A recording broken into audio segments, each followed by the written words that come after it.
Қайырлы күн достар, бүгін сіздермен Бекзат, каналыма қош келдіңіздер. Бүгін мен муравейниктің рецептісімен бөлісетін боламын.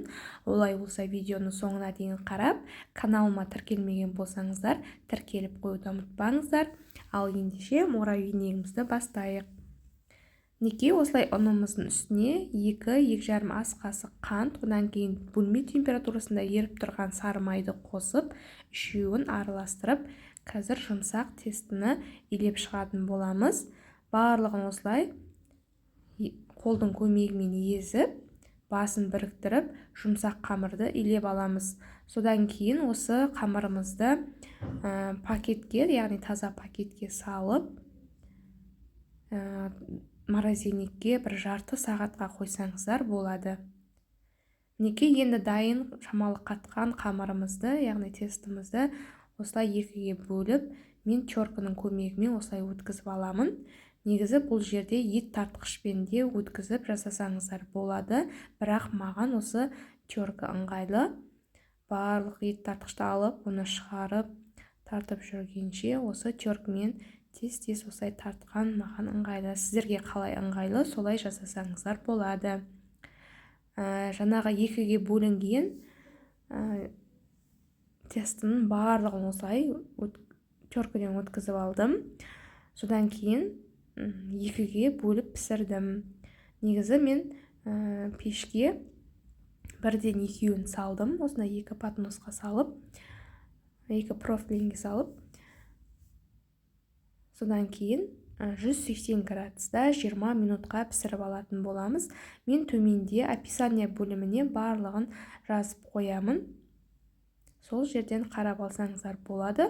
Бірақ бұның құрамы өте оңай, әрі тез дайындалатын муравейник, және де шайға, қонақ келген кезде дастарханға керемет. Сондықтан жиі жасасаңыздар болады.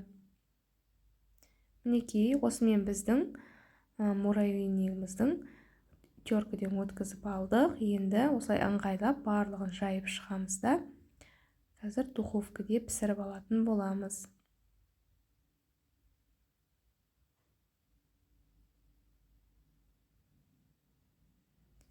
Мінекей, осымен біздің муравейнигіміз 20 минутта духовкада пісіп шықты. Мынау бірінші порциясы, қазір екінші порциясını осының үстіне саламын да, оқтаудың көмегімен езіп аламын. Бұл жерде ыссы негізі, сондықтан мен кішкентай оқтаудың көмегімен ұрғылап, осылай майдалап езіп алдым. Қолдың көмегімен де езіп жатады. Содан кейін бір ас қасықпен осылай мақ қостым. Содан кейін жарты сгущенка салдым. Одан кейін 3-4 қасық қайнатылған осындай вареный сгущенканы салып, барлығын басын біріктіріп, араластырып шықтым. Сонымен біздің муравейнигіміз дайын болды. Енді қазір мен 3 түрлі қылып салып, сіздерге көрсететін боламын.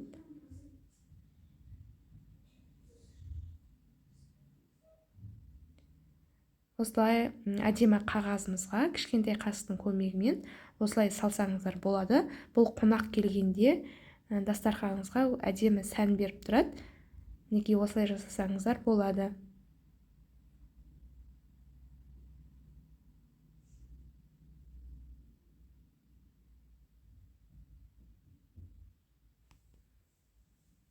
Мінекей, осылай бір түрін жасадым. Енді келесі стаканымыздың ішін сулап аламыз да, одан кейін осылай барлығын салып, содан кейін стаканымызды төңкерсек, өзінен өзі түседі, оңай.